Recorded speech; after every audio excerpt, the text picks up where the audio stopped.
Shana Tova, everyone. Those of you who are here, Shana Tova, Shabbat Shalom.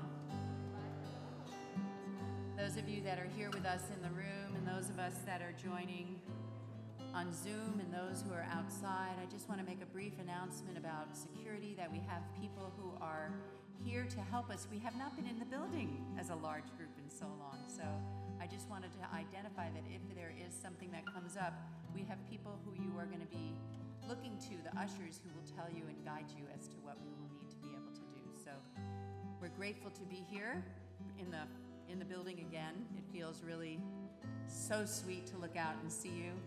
And I know that some of you are on Zoom, and there are, as I said, some of you outside, and just welcome you all into this physical and virtual home.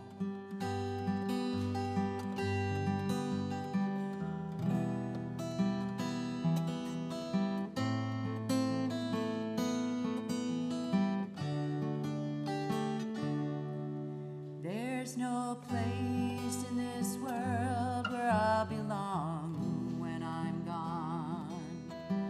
I won't know the right from the wrong when I'm gone. You won't find me singing on this song when I'm gone. So I guess I'll have to do it while I'm here. I won't feel the flowing of the time when I'm gone. All the pleasures of love will not be mine when I'm gone. My pen won't pour a lyric line when I'm gone. So I guess I'll have to do it while I'm here. And I won't breathe the bracing air when I'm gone. Can't even worry about my cares when I'm gone. Won't be asked to do my share when I'm gone.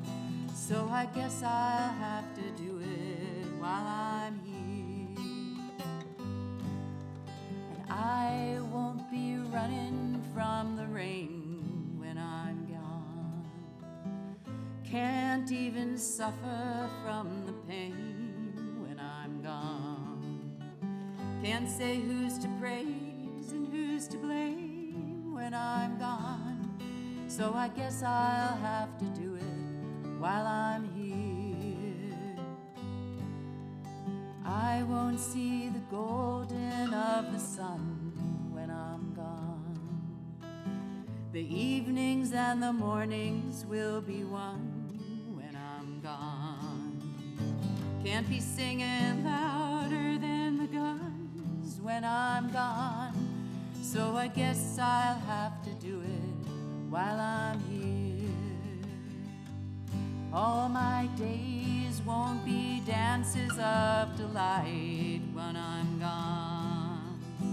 The sands won't be shifting from my sight when I'm gone.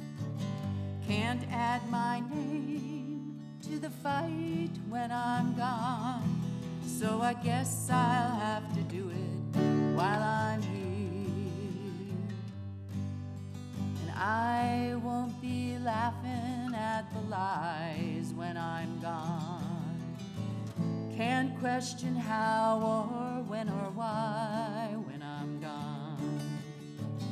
Can't live proud enough to die when I'm gone. So I guess I'll have to do it while I'm here. There's no place in this world where I'll belong when I'm gone. I won't know the right from the wrong when I'm gone. You won't find me singing on this song when I'm gone. So I guess I'll have to do it. Guess I'll have to do it. Guess I'll have to do it while I'm here.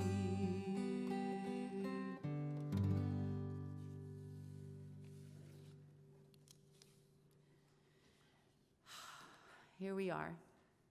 We begin our journey through these 10 days together. Thank yourself for showing up. Take a minute. Thank yourself. Those of you on Zoom, those of you outside, those in the room, thank yourself for showing up. You're here and you're embarking on this path in a new year. Just take a minute and check in with yourself. How are you feeling? Are you excited? Nervous? Maybe a little bit self-conscious? Are you open to discover new possibilities in this sacred moment as we celebrate creation? Rosh Hashana is a time that is an open doorway to change. Small, large, and everything in between. And we are here right now, so blessed to be joining together and to know that we are not alone. And very clearly, we are still here. Shana Tova. Shabbat Shalom.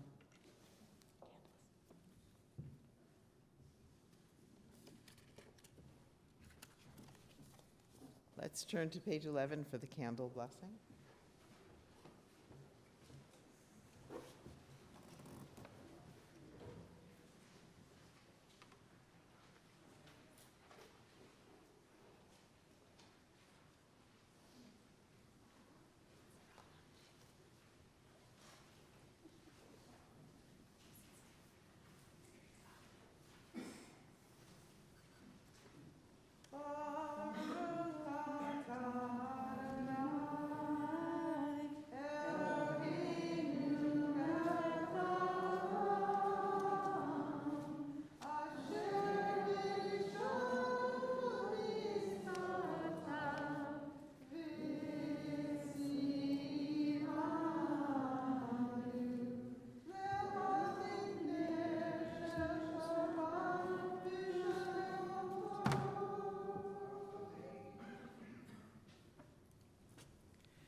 Baruch atah Adonai Eloheinu melech haolam shehecheyanu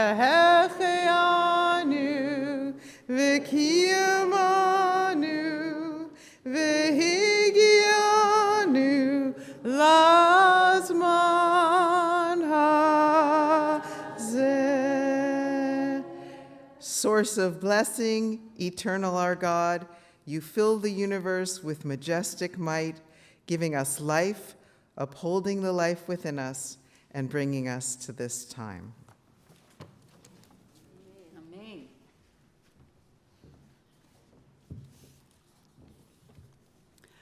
According to a tradition, one does not blow the shofar on Shabbat, but the power of hearing the shofar brings many communities to include the sounding of the shofar on Shabbat, which we will be doing, and we will be hearing the shofar tomorrow. So there was this man that was visiting his friend in Jerusalem, and he realizes his watch has stopped. So he asks the guy, "What time is it?" The man goes to the balcony, looks up at the sun, and tells his friend, "It's 3:00 in the afternoon." The friend is so surprised that he can tell the time from the sun, and his host tells him that he has learned to do so, and he doesn't even own a watch or a clock. So his friend says, "Well, okay, so what do you do at night?" "I use my shofar. Come back tonight, you'll understand." So the friend comes back in the middle of the night, and the man goes out to his balcony, and he blows the shofar, and immediately 3 people can be heard screaming, "It's 3 a.m., and you're blowing the shofar." But seriously, folks, the shofar is, in fact, a clock. It reminds us of the passage of time. 1 year has passed since we heard it last. Tiku v'chodesh shofar, the choir will lead us in Tiku v'chodesh, you'll find on page 15 in your machzorim, in your prayer books.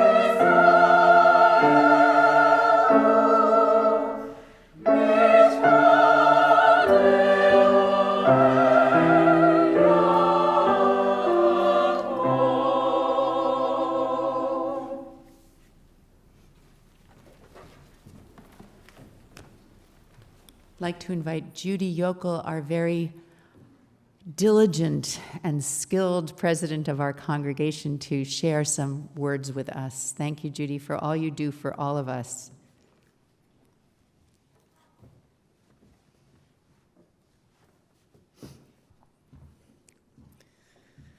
Good evening. Wow. It's wonderful to see all you beautiful Jews in the pews. Yes, I realize we don't actually have pews, but it's so much fun to say that I couldn't help myself. L'Shana Tova, from the Temple Bethel Board of Directors, and from my family to you and your families. In case you don't know me, as Rabbi Paula said, I'm Judy Yokel. I'm the president of Temple Bethel, and I'm honored to be serving for my second year in that role. For those of you whom I still haven't met, I hope to have the opportunity to do so soon. And for those of you who are new to Temple Bethel or are checking us out, welcome. You'll find us to be a caring, supportive, committed congregation. While our members come from all sorts of backgrounds, everyone is equally welcome.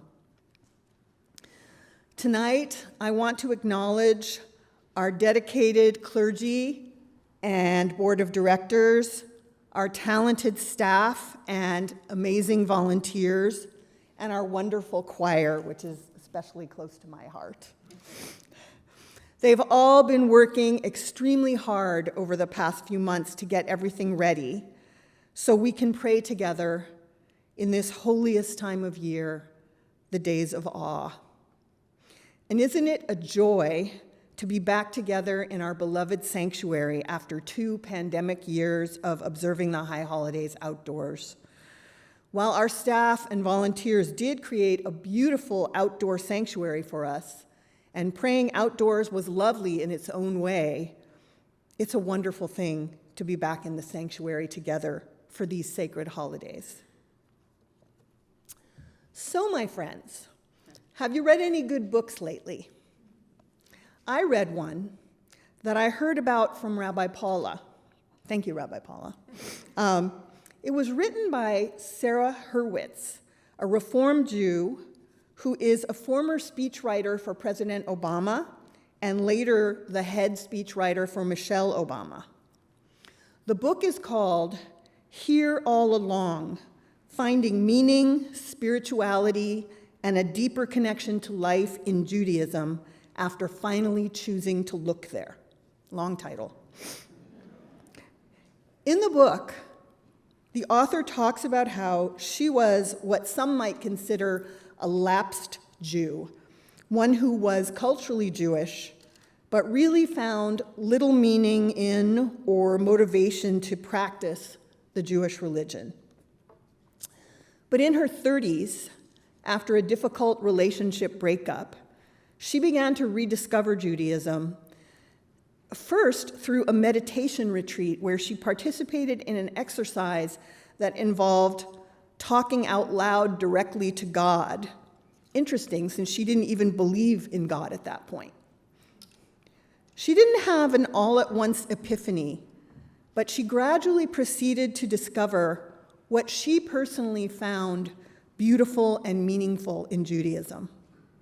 She did that through a series of classes, reading, study, meditation, and conversations with rabbis, Jewish scholars, and others. It was a process of seeking and grappling. She said, I believe that through our individual seeking and grappling, we don't just discover, but collectively help create the kind of Judaism that is worth grabbing hold of. She said, that is the paradox at the heart of this book. To create the kind of Judaism that is worth choosing, we need to start by choosing Judaism.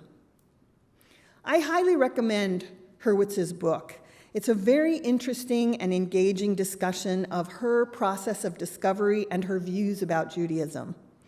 I wanted to share it with you because I think Temple Bethel, our own Jewish home and community, offers us the opportunity to seek, grapple, discover, and help create the kind of Judaism that is worth grabbing hold of for each of us personally. As members of this community, we have the opportunity to participate in a wide range of meaningful activities. During these days of awe, we engage together in prayer and the renewal of our souls. And we have the privilege of listening to our two brilliant rabbis and our amazing rabbinic intern, Sarah Tzipora, as they share their living words and teachings with us. Throughout the year, we can study Torah with Rabbi Paula and enroll our children in rich Jewish education programs developed with skill, love, and creativity by Rabbi Shifra and our education staff. Adults can take classes to further our education on various topics. We can lift our voices together in song. We can attend bagel brunches, barbecues, and beach walks, and other events put on by the Brotherhood and Women of Bethel. We can attend interesting talks sponsored by Lifelong Learning, Senior Connections, and other groups. We can work for social justice and to help the less fortunate through Mazon and other efforts.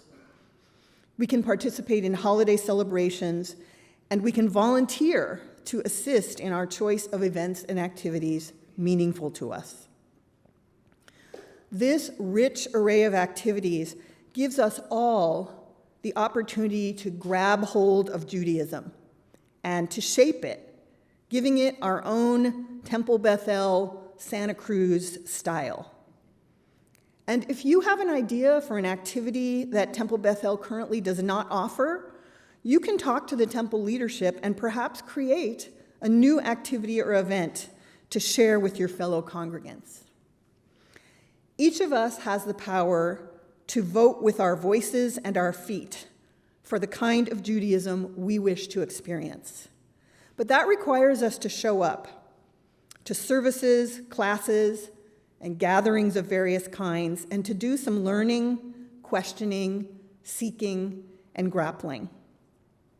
To undertake this effort, we must first decide that there is something worth showing up for, something in which we're willing to invest some time, trust, and hope.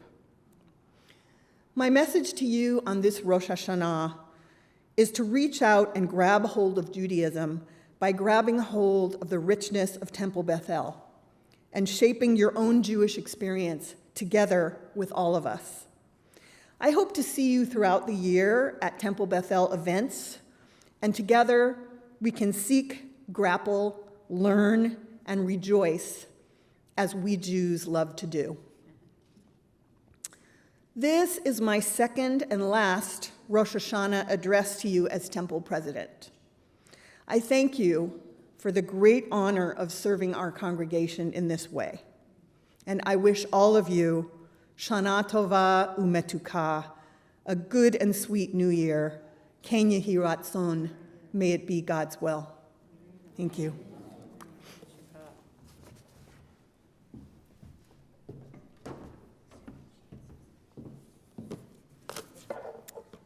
Join me on page 19. Our God and God of our ancestors, may we know your blessings in the year 5784. Eternal One, bless us and the whole house of Israel with renewed life, happiness and peace, comfort and courage, resilience and strength. May the words of our heart be acceptable to you in the new year that stretches before us. We are forever grateful for the gift of life. Please rise in body and spirit for the Baruch Hu on page 20.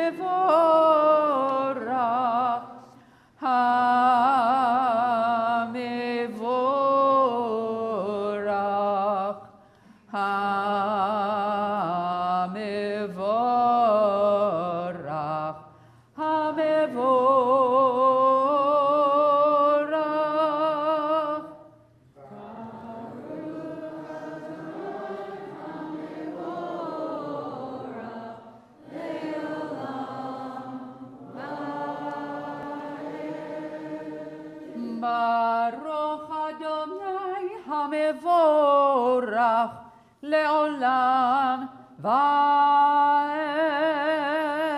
Please be seated. Bless Adonai, who spins day into dusk. With wisdom, watch the dawn gates open. With understanding, let time and seasons come and go. With awe, perceive the stars in lawful orbit. Morning dawns, evening darkens, darkness and light yielding one to the other, yet each distinguished and unique. Marvel at life, strive to know its ways. Seek wisdom and truth, the gateways to life's mysteries. Wondrous indeed is the evening twilight. Please join us in singing Ahavat Olam, which you can find on page 24.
We come from that unending love, that Ahavat Olam that lasts forever and ever. As we join our voices together as one for the Shema, the prayer of deep listening, the prayer that reminds us of the oneness of ourselves, the mystics, the Kabbalists say that when we chant the Shema, we are actually also helping to bring together all the aspects of the Holy One. Page 26. Take a moment. Shema Yisrael, Adonai Eloheinu, Adonai Echad. Baruch Shem Kavod Malchutanu Le'olam Va'ed. And we continue together on page 28 with our abundant love, which we express in many different ways. ואהבת את אדוני אלוהיך בכל לבבך ובכל נפשך ובכל מאודיך והיו הדברים האלה אשר אנוכי מצווך היום על לבביך, ושיננתם לבניך, ודיברת בם בשבתך בביתך, ובלכתך בדרך, ובשוכבך ובקומך, וקשרתם לאות על ידיך, והיו לטוטפות בין עיניך, וכתבתם על מזוזות ביתך ובשעריך. Page 30. למען תזכרו ועשיתם את כל מצוותיי, והייתם קדושים ללכם, אני אדוני אלוהיכם, אשר הוצאתי אתכם מארץ מצרים, להיות לכם לאלוהים. אני אדוני אלוהיכם, אדוני אלוהיכם emet. And we continue on page 35 together as we prepare for the Mi Chamocha, the Song of the Sea. Together, one day, a few days after the liberation, I walked through the country past flowering meadows for miles and miles toward the market town near the camp. Larks rose to the sky, and I could hear their joyous song. There was no one to be seen for miles around. There was nothing but the wide earth and sky and the lark's jubilation and the freedom of space. I stopped, looked around, and up to the sky, and then I went down on my knees. At that moment, there was very little I knew of myself or the world. I had but one sentence in mind, always the same. I called to Adonai from my narrow prison, and God answered me in the freedom of space. Baruch atah Adonai Ga'al Yisrael, page 34 in the middle. Mi chamocha ba'elim Adonai, mi kamocha nedar ba'kodesh, nora tehilot oseh fele, malechutecha ra'u vanecha, bokei hayam lifnei Moshe uMiriam, zeli anu ve'amru Adonai yimloch le'olam va'ed, ve'ne'emar kifata Adonai et Yaakov, ugalo mi'ad chazak mimenu. V'shamru v'nei Yisrael, and the children of Israel shall keep the Sabbath. Before we sing that, I will also be leading us, now that I just looked at my sheet, in the Hashkivenu prayer, which this prayer of Hashkivenu, we're going to sing the camp version, is a prayer that really acknowledges, I would say, the human condition of our busy minds. And the rabbis invited us to sink into this prayer as a way of saying it's time to lay down your kepi and sleep. And when the busyness of your brain may start, understand that you too can give it a rest, and yet you can ask for help to lie down. Hashkivenu, help us lie down. We can't always do it alone. Hashkivenu Adonai Eloheinu L'shalom, L'shalom V'ha'amiden Malkeinu L'chaim Uferos Aleinu Sukat Shlomecha Ufros Aleinu Sukat Shlomecha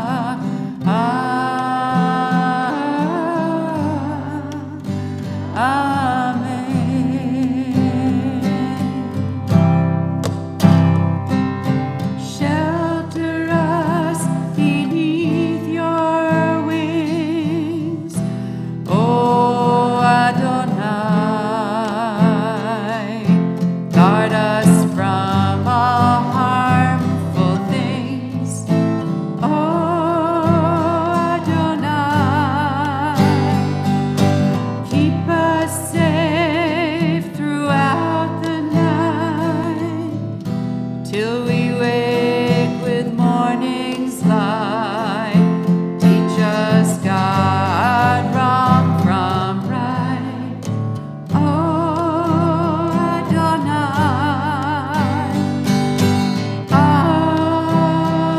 Amen.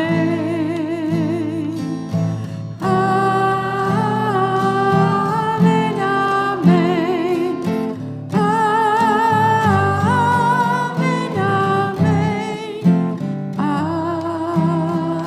Amen, amen.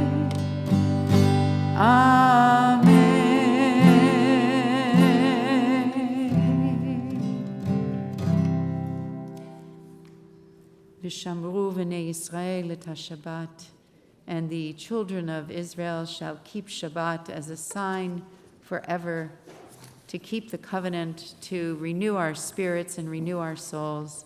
The choir will lead us in V'shamru on page 38.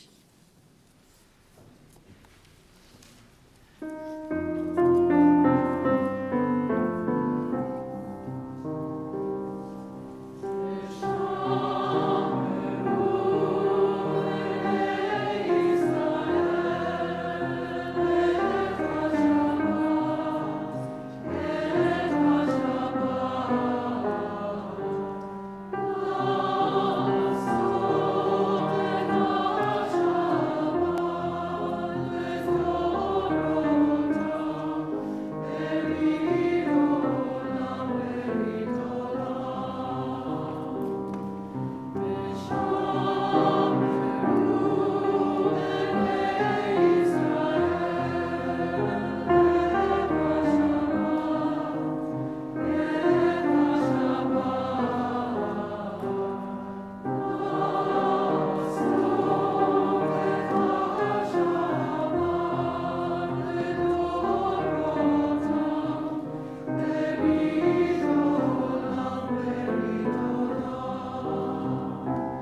Please join me on page 39. I go among trees and sit still. All my stirring becomes quiet around me like circles on water. My tasks lie in their places where I left them, asleep like cattle. Then what is afraid of me comes and lives a while in my sight. What it fears in me leaves me, and the fear of me leaves it. It sings, and I hear its song. Then what I am afraid of comes. I live for a while in its sight. What I fear in it leaves it, and the fear of it leaves me. It sings, and I hear its song. After days of labor, mute in my consternations, I hear my song at last, and I sing it. As we sing, the day turns, the trees move. Page 40. Yitgadal v'yitgadash shemei Rabbah, ve'alma divarach yiruteh v'yamlich malchuteh, b'chayechon uv'yomechon uv'chayedecho beit Yisrael, ba'agala uv'izman karim v'meru. Yehi Shemei Rabbah mevorach le'alam ul'al me'al maya yitbarach v'yishtabach v'yitpa'ar v'yitromam v'yitnaseh v'yithadar v'yitzaleh v'yitzalal Shemei Kudusha brichu le'ela ule'ela mikol birchata v'shirata Tushbechata v'nechemata ta'amiran be'alma v'meru. Amen.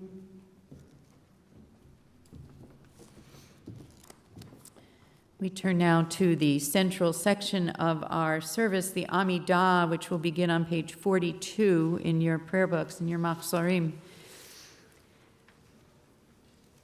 It has been asked of rabbis, what do you pray for when you pray? And the answer has come, I pray for the ability to be able to pray. And so that's the way I look at this opening verse that we find on page 42, that it's not just us who are praying, but there's an energy and a spirit that's praying through us. We're all created b'tselem Elohim, in the image of the divine, with that spark within us. And so we'll join together on page 42, asking, please help me open my lips so that I can praise. If it's comfortable for you to rise, please do, body and spirit.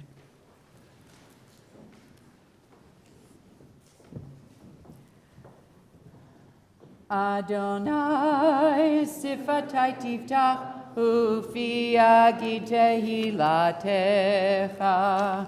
Baruch atah Adonai Eloheinu ve'Eloi avoteinu ve'imotenu, Eloi Avraham, Eloi Yitzchak, ve'Eloi Yaakov, Eloi Sarah, Eloi Rivka, Eloi Rachel, ve'Eloi Leah, Ha'el Hagadol, Hagibor ve'Anora, El Elyon, Gomel Hasadim Tovim, ve'Konei Hakol, וזוכר חסדי אבות ואימהות, ומביא גאולה לבני בניהם, למען שמו באהבה.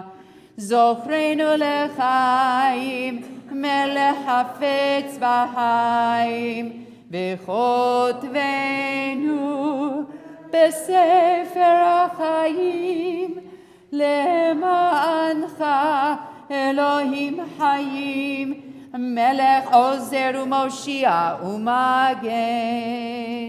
אתה גיבור, ברוך אתה אדוני, מגן אברהם ועזרת שרה. אתה גיבור לעולם אדוני, מחיה מתים אתה רב להושיע. מוריד הטל, מכלכל חיים בחסד,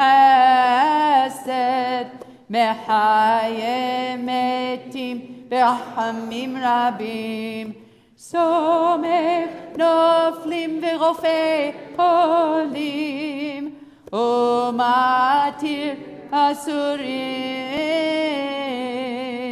ומקיים אמונתו לשני עפר. מי כמוך בעל גבורות, ומי דומה לך, מלך ממית ומחיה ומצמיח ישועה. מי כמוך אל הרחמים, זוכר יצוריו לחיים ברחמים, ונאמן אתה להחיות מתים. ברוך אתה אדוני מחיי המתים. Page 49 on the top. אתה קדוש ושמך קדוש, וקדושים בכל יום יהללוך. Selah.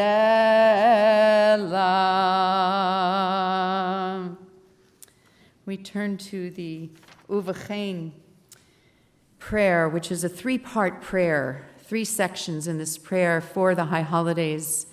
These 3 sections give us an idea of how the rabbis imagined what the world would look like if we all acted in ways that reflect how we can bring holiness into this world.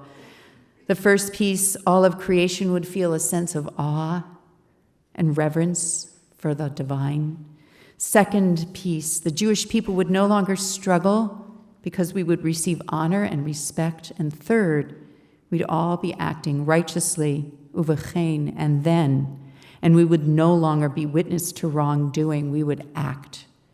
Right in the center of one of the most important prayers of our liturgy are words that remind us that our real goal is not just to pray the words on the pages, but to use this time to reflect and connect, to remember, and to find what we need so that when we leave the words of the prayers behind, we make meaning by doing.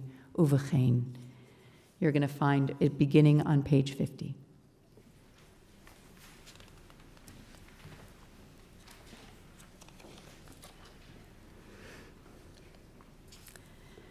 Page 54. Our God and God of the generations before us, may a memory of us ascend and come before you. May it be heard and seen by you, winning your favor and reaching your awareness together with the memory of our ancestors, the memory of your sacred city, Jerusalem, and the memory of your people, the family of Israel. May we be remembered for safety, well-being, and favor, for love and compassion, for life and for peace on this day of remembrance.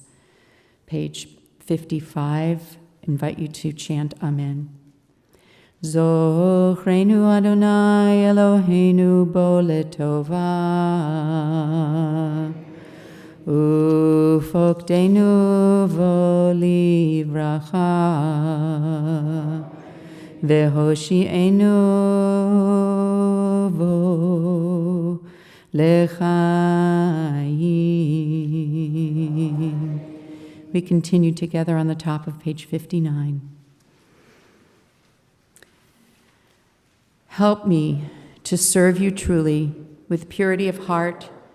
When I hear hateful or degrading speech, let me focus on good words and worthy thoughts. When my worst instincts cause me torment, teach me to care for myself and for others. In rough waters and misfortune, let me harbor patience and strength. Make my soul a sanctuary that your light may dwell within me. Align all my acts in pursuit of goodness, so may I be a vessel of holiness, serving you with purity and truth. We take some moments for private prayer through page 70.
A crazy 2,000-year-old story appears in the Tosefta from the rabbis of the Mishnah about King Solomon and a man with two heads. The story goes that 7 brothers come before King Solomon with an inheritance dispute. There are 7 brothers, but one of them has 2 heads and therefore wants 2 portions of the inheritance.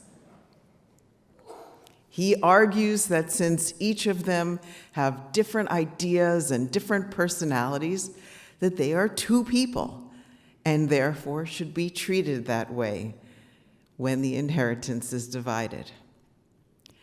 So King Solomon, in determining whether this is 1 person or 2, blindfolds both heads of this brother. And then suddenly, he pours cold water on one of the heads, and both of them scream in shock.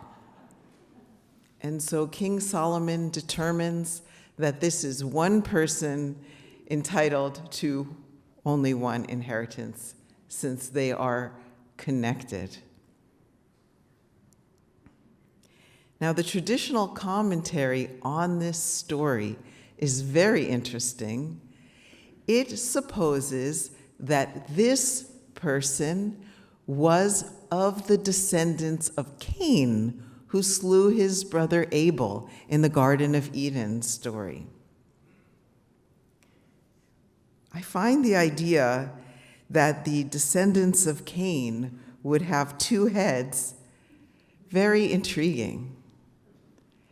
These legends suppose that Cain's fate, in addition to being banished from the Garden of Eden, which is a terrible loss, also his descendants lived underground and somehow all grew two heads. Now, these commentaries don't explain this, but I get a sense that somehow this is a natural consequence to what Cain has done. You see, Cain didn't get that he was connected to his brother Abel. They didn't get along, so he decided to do away with his brother. Now, Cain's descendants have no choice but to get along with their brothers because they're connected physically. And so if Cain didn't get that he was connected to his brother, Cain's descendants have no choice but to get it. Lots of people feel disconnected, not just from other people, but from themselves. Like Cain, when we lose our connection to others, it's often an expression of an internal conflict. Most people experience times when we are at odds with ourselves, disconnected, unhappy, and lacking a sense of purpose. If you've ever felt this way, or if you're close to someone who does, you know that it can affect all aspects of life. Tonight, we have lit the candles. We are gathered in our sanctuary for the high holidays for the first time in 3 full years. It is the new year. What does that really mean? Why is it so important? We have these high holidays every year to bring us back in line with our higher purpose. Tomorrow we will read the famous biblical story, often called in Hebrew Akedat Yitzchak, the binding of Isaac, and sometimes just called Akedah, the binding. Jews who come to synagogue only once a year on Rosh Hashana might know this Torah story and only this Torah story, which is read on Rosh Hashana every year, about how Abraham almost sacrificed his son Isaac. Binding Isaac wasn't Abraham's idea. It was God's. God had told Abraham to go sacrifice Isaac. That's right, slit the boy's throat, then burn his body as a testament of faith. So Abraham saddled his you-know-what and left early in the morning with Isaac and 2 servants. When they got close to the place where they were going, Abraham told his servants to stay put. He loaded the wood for the offering onto Isaac, and Abraham carried the fire and the knife. Then the 2 of them walked together. It's not that Abraham didn't love his son more than anything. For Abraham, the only thing worse than losing his son to death would be if he himself caused that death.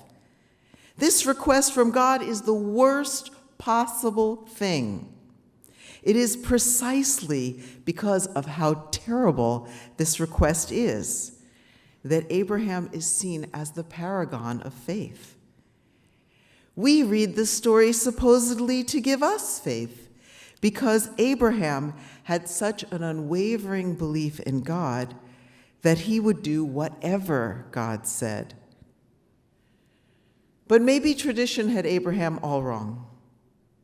Maybe Abraham just looked like the paragon of faith, but he was riddled with doubt.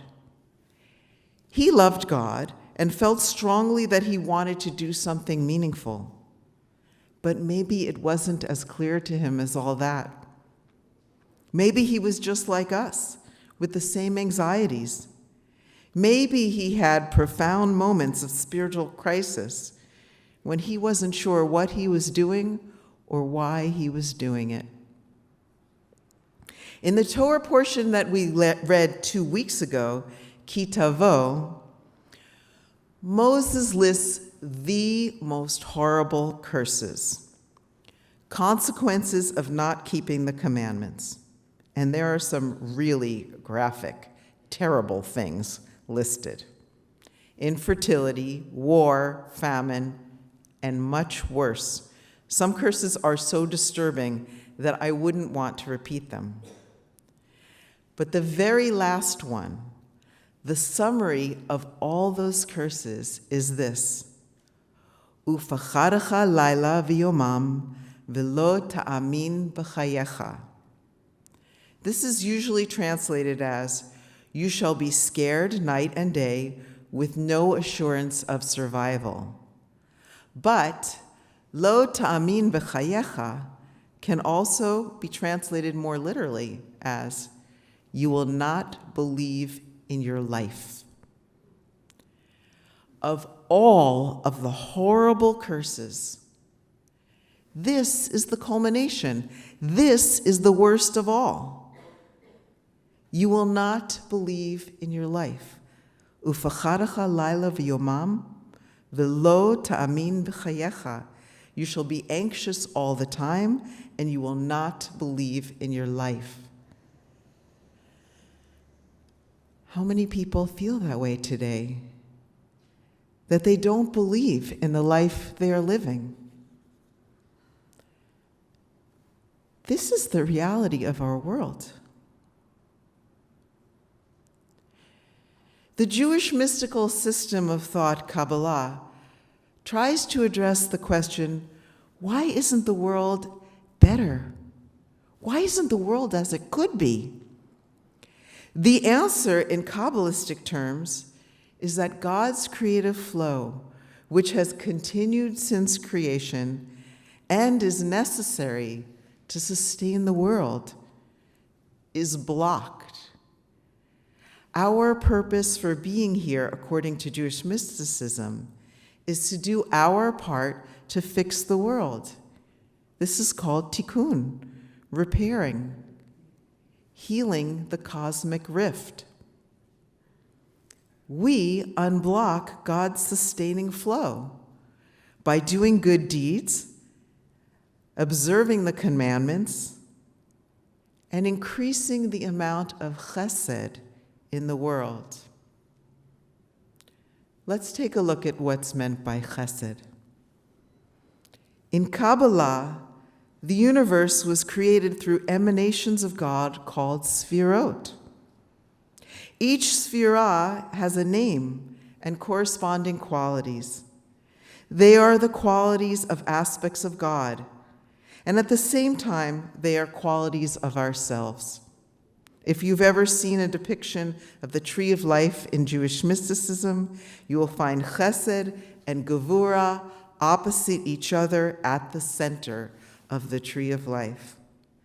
Chesed and gevura are two of the sfirot, two levels of the emanation process, two aspects of God and two aspects of what it means to be human.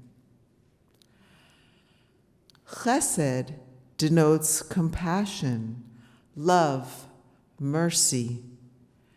Gevura denotes justice, strict judgment, power over, strength, restraint. Chesed is yes, while gevura is no. Chesed is open, while gevura has firm boundaries. Chesed is the parent who forgives, and gevura is the parent who punishes.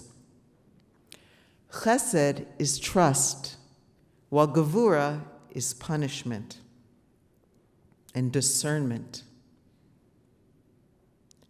We would think that Abraham, who doggedly planned to go forward with his son's execution, regardless of his own personal feelings, would be associated with gevura, strictness, or restraint. But the Kabbalists equate Abraham with chesed, loving kindness, gevura's opposite. Abraham's trust in God and willingness to give up that which he loves the most is without boundaries. And so that is like chesed. It is Isaac who is associated with gevura. How did Isaac come to be the one who represents gevura? This view of Isaac highlights his silence as his father Abraham was tying him up on an altar and raising a knife to his throat. Isaac probably was terrified by his father Abraham's actions, but he never resisted nor spoke of it afterwards. It seems that Isaac, not Abraham, was the one who displayed faith by not flinching.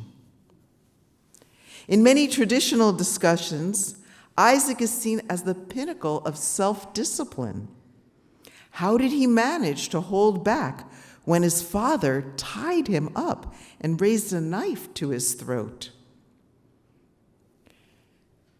Isaac has seen his father's chesed, and he knows that whatever choice his father makes comes from love.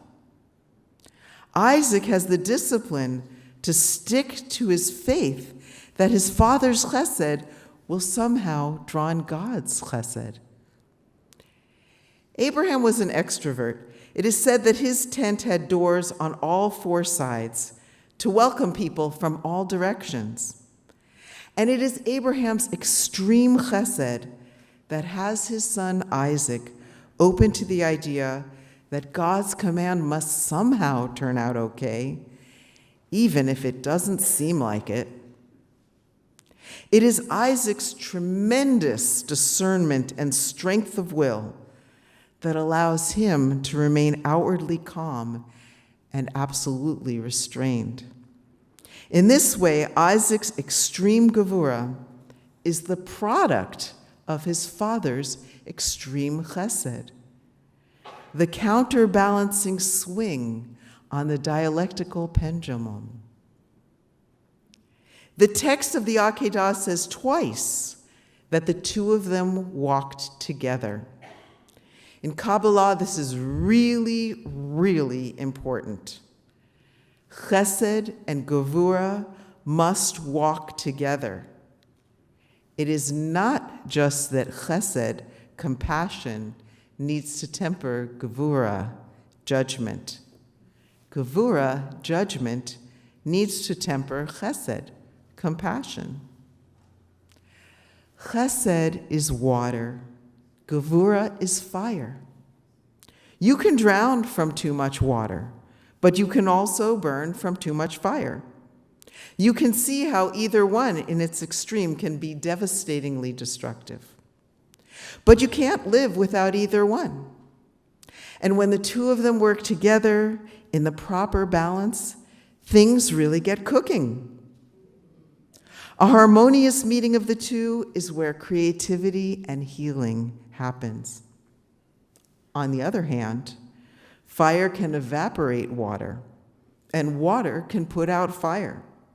They can oppose and negate each other. But in the right balance, they can work beautifully together. They go together. We need both. But these teachings emphasize the importance of chesed being greater. Chesed, compassion, must always outweigh gevura, judgment. Rabbi Paula often sings Michael Franti's song, Flower in the Gun, that teaches we can be the healing. The flower with the gun represents the union of seemingly opposing forces. the image of the flower in the gun, is a great representation of the proper synthesis of chesed and gevura, with love and compassion governing, but joined with power, discernment, and boundaries. In Jewish mysticism, this synthesis is called tiferet, beauty.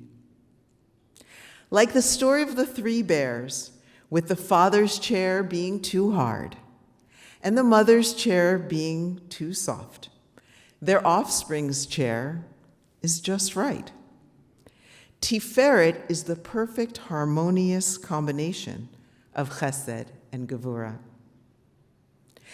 This Kabbalistic teaching about the need for proper balance riffs off a fascinating idea found sporadically throughout Jewish thought, that this is not the first world that God created. Isaiah 65:17 reads, "For behold, I create new heavens and a new earth, and the former shall not be remembered, nor come to mind." In Kabbalah, the very fabric of the universe was destroyed because chesed and gevura were at first pure opposites. They were so powerfully distinct and separate from one another that they caused the first universe to be torn apart. It was lack of fluidity and inclusion that caused that world to collapse. This can be taken literally or metaphorically as the source of our rift in our world that we need to repair. There must be some gevura in chesed and some chesed in gevura in order for the world to exist. Each must receive the other. Each must incorporate some of the other. And healing comes when the distinctions are blurred, when the binariness becomes fluid. This healing must occur on the personal level, the societal level, and the cosmic level. All are intertwined. In other words, Jewish mysticism offers us tools to repair ourselves and the world. We do this by recognizing the extremes and refining them by blending each one within the other. The world is out of balance, and it is up to us to do our part to restore the proper balance. The world has become too polarized, too binary. I began with a story about a man with two heads coming before King Solomon. And King Solomon determines that the two heads are both part of one person. If this was literally a person who had two heads, we might wonder if these were conjoined twins and if Solomon might have been wrong to treat them as one person instead of two. But let's look at the story differently. What if the story were a parable designed to teach us something? What if the two heads are a symbol of a person out of balance, the parts of themselves disconnected from each other?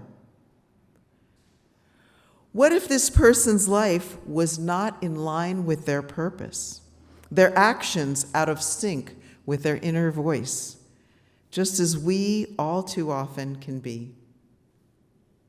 What if King Solomon were actually trying to help the man by getting him to see the disparate parts of himself as vital and helpful to one another, to balance his chesed and gevura and integrate these two parts of himself? My mother always says, "Gib zachanetza." It's a Yiddish phrase meaning, give yourself a bit of advice. Meaning, you actually know what to do, Why aren't you doing it? My mom would say this when I wasn't using my own common sense, that if I just slowed down and thought about it, I could solve the problem because I already knew the answer. Shema, listen. Listen to that still small voice inside. We already know what we need to do, and the proper balance of chesed and gevura is needed to do it. For example, most of us realize that the greenhouse gases we release today will cause millions of people to lose their homes to floods and fires. There is scientific consensus on this fact, and we know what that looks like. We also know that it will affect people in poor countries much, much more than us. Chesed tells us that these people matter, even if we never meet them. Chesed, compassion, knows that we must drastically reduce our carbon and methane consumption. But it will require tremendous gevura, discipline, within us to do it. Chesed knows that we need to make sacrifices so that other people can simply live. We need to share more of the earth's bounty that we have and stop consuming so much of its resources. That's why gevura is needed. We need the discipline to do what we know is right. Then we will all enjoy the blessing of believing in the life we are living. Why are we here? We are here to gib zach and etza, to give ourselves advice. We are here to listen to what it is that we are supposed to remember, that we so easily forget. Rosh Hashana brings us here to remind us that our life purpose is to heal the world, that a meaningful life is lived in connection with others, making sure our actions line up with our values. And as tradition suggests, let's dedicate these 10 days to take the time to look within, reflect on the proper balance of chesed and gevura, of love of others and self-love, of giving and receiving, of trust and discernment. And chesed must always outweigh gevura.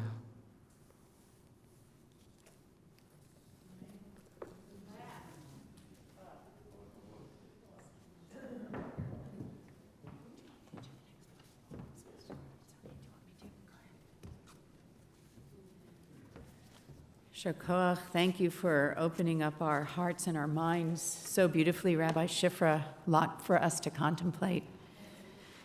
We turn to page 74 in our prayer books. Together in the middle of the page, as we prepare for Avinu Malkeinu. On this night of return, let us find the humility to come close to you and open ourselves to your presence. For you are absent only when we fail to make room for you in our hearts, distant only when we turn away from you. Now, as others have done before us, let us overcome doubt and speak these words of affirmation. We call you Avinu, as loving parent. Forgive our wrongs and failings. Accept us in our human frailty. We call you Malkeinu, as sovereign of our souls. Help us rise from our brokenness to build a world of shalom. To this vision, we offer ourselves anew. If it's comfortable to rise, please do.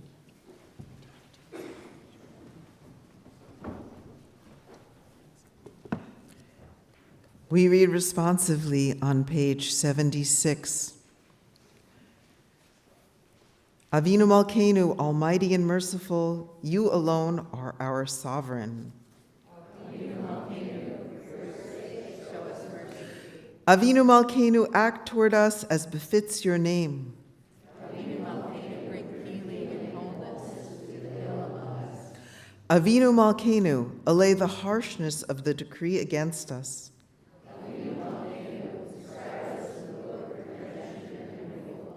Avinu Malkeinu, remember our goodness and call it to mind.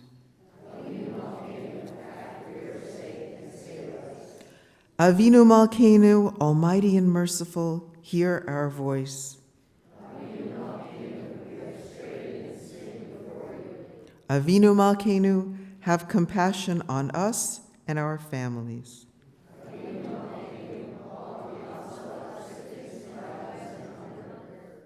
Avinu Malkeinu, halt the reign of those who cause pain and terror.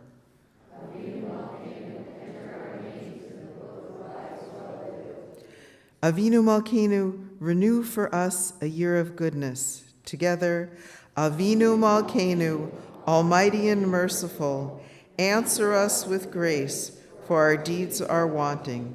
Save us through acts of justice and love.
Please be seated.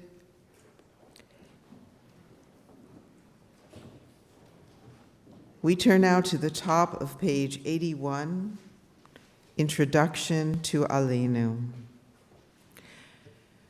No one ever told me the coming of the Messiah could be an inward thing. No one ever told me a change of heart might be as quiet as new fallen snow. No one ever told me that redemption was as simple as springtime and as wonderful as birds returning after a long winter. Rose-breasted grosbeaks singing in the swaying branches of the newly budded tree. Together, no one ever told me that salvation might be like a fresh spring wind, blowing away the dried, withered leaves of another year, carrying the scent of flowers.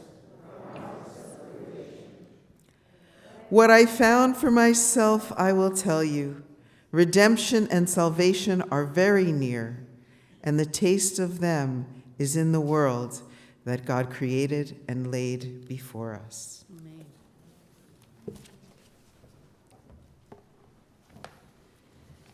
We're going to turn to the Aleinu prayer, but you're going to find the words that we're going to sing for the Aleinu prayer on your song sheets. This is a newer melody that many of you probably have not heard before, and you're going to find it on the first page at the bottom.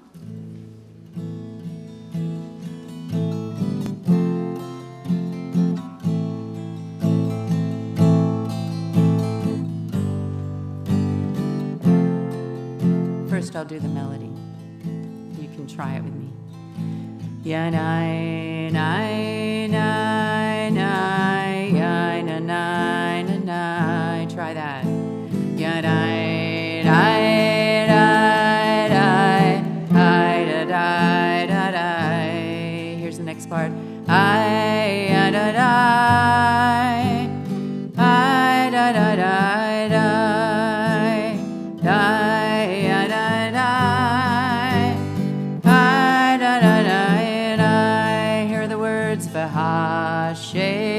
והשבותה אל לבבך, כי אדוני הוא האלוהים, והשבותה אל לבבך, כי אדוני הוא האלוהים, again, והשבותה אל לבבך, כי אדוני הוא האלוהים. Next part, ein od, try that, ein od again, ein od, ein od milvado again, ein od milvado, together, ein od milvado, ein od milvado, ein od efes zulato, והשבותה אל לבבך, כי אדוני הוא אלוהים, הוא האלוהים, והשבותה אל לבבך, כי אדוני הוא האלוהים. אין עוד, אין עוד, אין עוד מלבדו, אין עוד אפס זולתו, אין עוד מלבדו, אין עוד אפס זולתו, אחד, אדוני אחד, אחד, ושמו אחד, אחד, אחד, אחד, אדוני אחד, אחד, ושמו אחד, והשבותה אל לבבך, כי אדוני הוא האלוהים, והשבותה אל לבבך, כי אדוני הוא האלוהים. אין עוד מלבדו, אין עוד אפס זולתו, אין עוד מלבדו, אין עוד אפס זולתו, אחד, אחד, אדוני אחד, אחד, ושמו אחד. You got it. The words are so beautiful that we return to our hearts the oneness of God. So beautiful. Just a few announcements. There's so much going on at Temple Bethel. We are still striving for 100% participation in our Mazon project. I don't know how many of you know, but we have been feeding people who are unhoused for many, many, many, many years. We have someone in this room who is trying to call each and every Temple Bethel member, I'm looking at her now, to get people to 100% participate. How many of you have brought food down to Housing Matters over the years? Check it out. We would like everybody in this room to be able to say yes. If you go up on the Temple website, you will find the Mazon Project in the social justice action area, and social action area, and you can find a way to sign up on Sign Up Genius. We really need more help because we've taken on a much bigger project in terms of feeding more people. And you don't have to provide the whole meal, you sign up for part of the meal, but we really need some help with making that happen. Robin Belkin has been doing this for a gazillion million years, and we thank her so much because she's just been so stalwart in all of this. I want to also, I'm not going to go through it all, but you can see as you're on your way out, as you saw on your way in, the schedule is listed for our services tomorrow morning at 10 o'clock. We will start in the sanctuary right here again, and then at 10:15 there will be junior congregation in the upper playground, and then you'll see there will be Tashlich up in the valley area at 4 and Rosh Hashana at 7. And then we have second day Rosh Hashana, and lots of stuff going on. So check that out. I also want to say 2 more things about activities that we need you to help with. One is our Hever Kadisha, which really translates as holy friends, Hever Kadisha. It's oftentimes thought of as the group of people that get together for the most important mitzvah, which is caring for our loved ones who have died.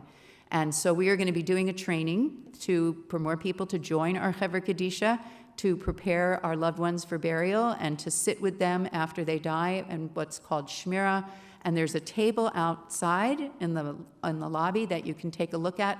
There's some information there, and we're one of the first Reform synagogues that actually has had a Hever Kadisha, because you find them much more in traditional communities, but ours is both through the synagogue and even beyond. So Holly Blue, who is our cemeterian, and Rosha, the head of our Hever Kadisha, has been working very hard to enliven that, I should say, and to bring a lot of spirit to it. It's one of the most beautiful mitzvot I've ever had the great privilege to perform.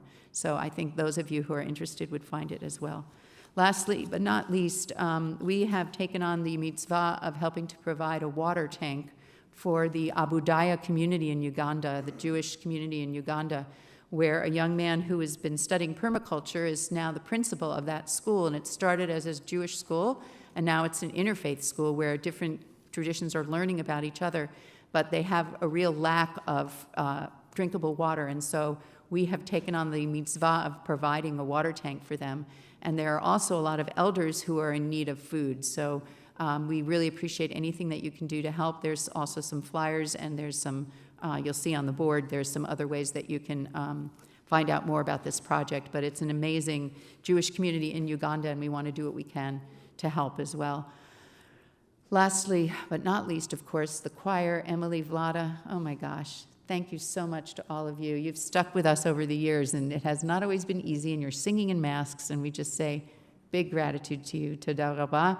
And to our unbelievable staff. Where's David? Probably flying around someplace. David Ginsburg is here, and he's been just nonstop working, and it's incredible. All the rest of our staff that you know are folks in the office and teachers, and we are so blessed to have such an incredible group. There he is. All right, David, thank you. From the Bima, we're saying thank you to you for everything. The ushers, the people who cut up the apples, and all the things that had to happen to make this evening be what it is and continue through the holy days. We have deep gratitude to all of you. So we're going to continue now with page 88 at the top of the page. Effortless action. Invite you to join me. Page 88.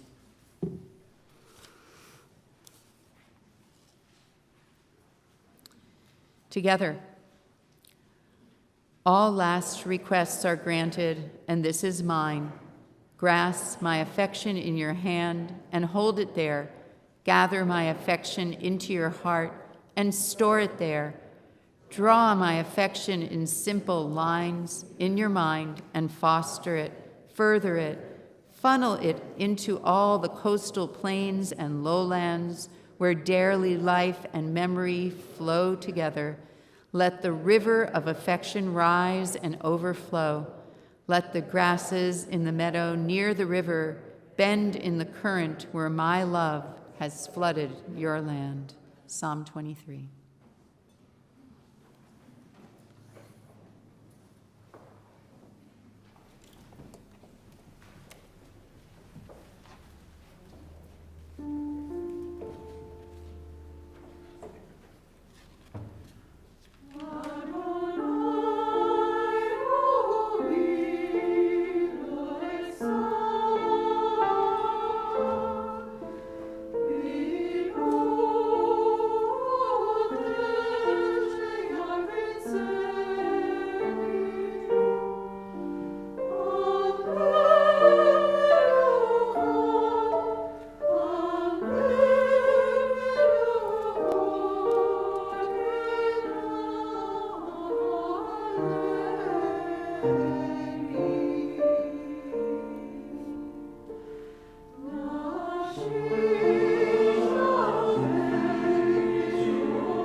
wildly unimaginable blessings.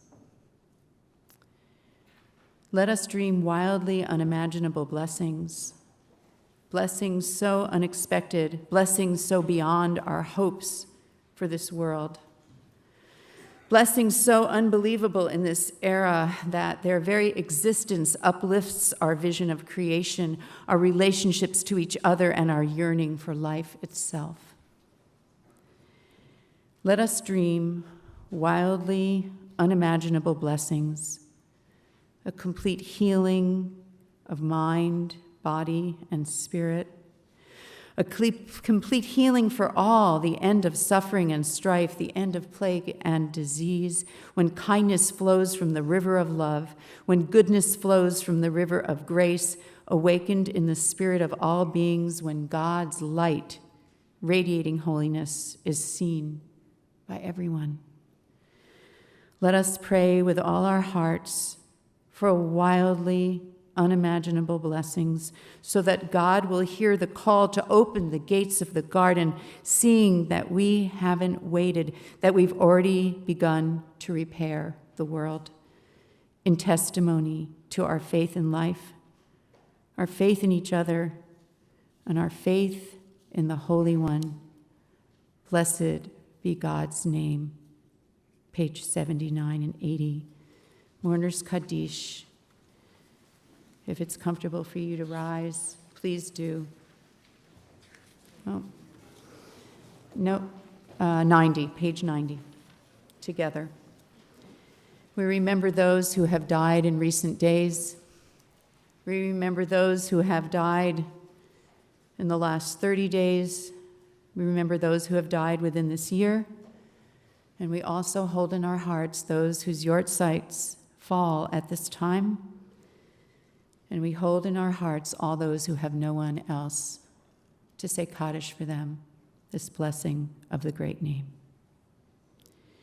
Yitgadal v'yitkadash shemei rabbah, v'yalma divarach yirutei v'yamlich malchutei, b'hayechon uvyomechon, uv'chaye dechol beit Yisrael, ba'agala uvizman kariv v'imru, amen.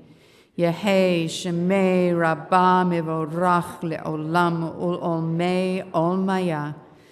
Yitbarach v'yishtabach v'yitpa'ar v'yitromam v'yitnaseh v'yithadar v'yit'aleh v'yithalal shemei dekudsha berichu la'ela ula'ela mikol birchata v'shirata tushbehata v'nehemata da'amiran be'olma ve'imru, amen.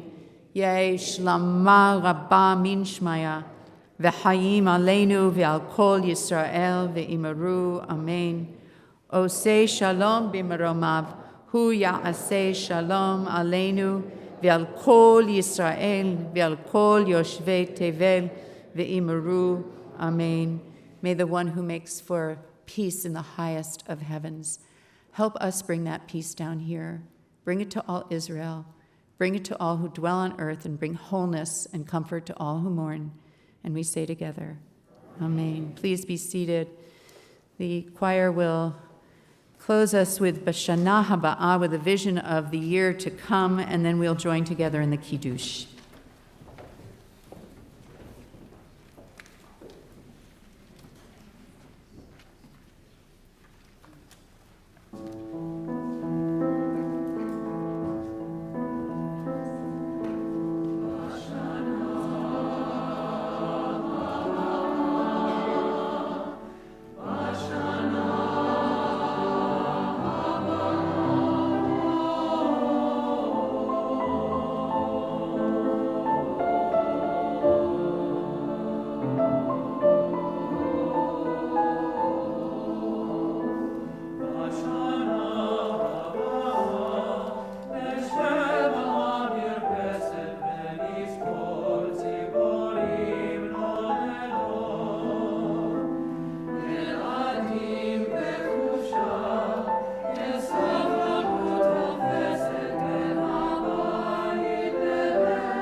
Ken Yiratzon, may it be your will.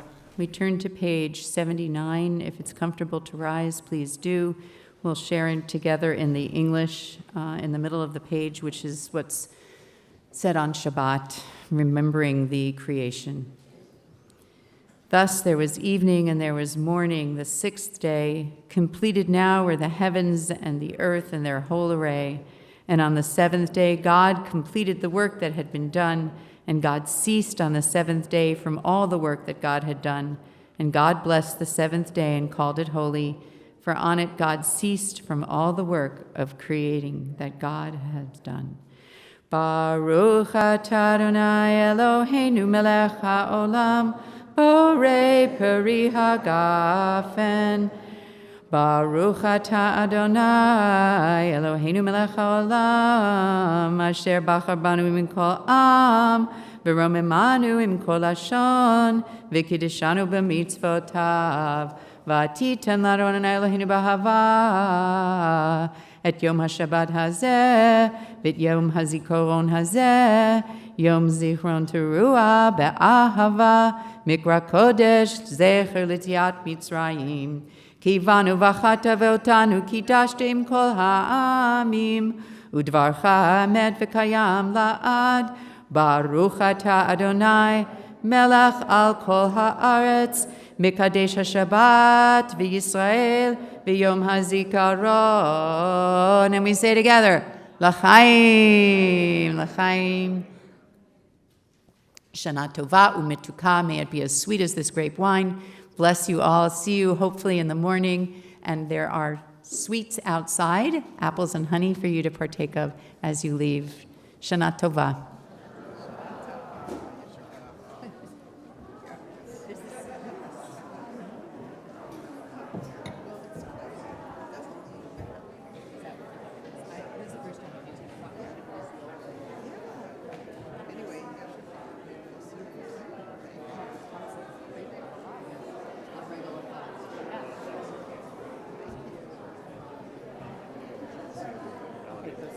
Go see the boys.